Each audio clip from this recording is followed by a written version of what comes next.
তো গাইস তোমরা তো এটা ভালোভাবে জানো যে চিন্টুটা নিজের গাড়িটা সবাইকে ঘুরায়। আর আজকে তোমার এই গরিব ছেলে চিন্টুটা নিজের গাড়িটা চিন্টুটাকে গোটা জলপাইগুড়ি ঘুরাবো। হ্যাঁ তোমরা ঠিকই শুনেছো, চিন্টুটাকে গোটা জলপাইগুড়ি ঘুরাবো চিন্টুদার গাড়িতে। আর ব্যাপারটা আসলে কি ছিল চলো তোমাদেরকে শুরু থেকে বলি। প্রথমত আসলে চিন্টুদা আমার বাড়ির সামনে আমাকে নিতে, তারপর হঠাৎ করে আমাকে চিন্টুদা বলে নাকি যে গরিব ছেলে আমাকে কি তোমাদের জলপাইগুড়ি ঘুরাবা। আর এই কথা শোনার পরে তো প্রথমত আমি ভাবছিলাম যে চিন্টুদা আমার সাথে মজা করতেছে, কারণ চিন্টুদা তো প্রতিদিন কত টুরিস্ট ঘোরায় পাহাড়ে পাহাড়ে। আর তার মুখ থেকে যদি শুনতে পাই যে আমাকে বলতেছে গোটা জলপাইগুড়ি ঘোরানোর কথা, তাহলে তো একটু ব্যাপারটা চিন্তারই লাগবে।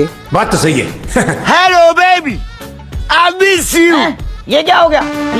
ये क्या सुन रहा हूँ मैं? আরে আরে আরে সরি ব্যাপারটা ওরকম কিছু না। আর আসল কথা বলতে গেলে চিন্টুদা আমাদের জলপাইগুড়িতে আসছে একটু কাজের জন্য। আর যেহেতু চিন্টুদা হাতে 2 ঘন্টা ফ্রি সময় ছিল, আর ওইটাই চিন্টুদা ভাবতেছিল যে এই 2 ঘন্টা ফ্রি সময় কিভাবে কাটাবে। আর তাই আমাকে চিন্টুদা ফোন করে ডাকে 2 ঘন্টা ঘোরার জন্য। আর ওই চান্সে চিন্টুদা ভিডিও হয়ে যাচ্ছে আর আমার ঘোরাটা হয়ে যাচ্ছে গাড়িতে। আর এটা আমি একদমই ভাবতে পারি না যেগুলা জায়গায় চিন্টুদাকে আমি ঘুরতে নিয়ে গেছি ওগুলা জায়গা নাকি চিন্টুদা প্রচন্ড ভালো লাগছে।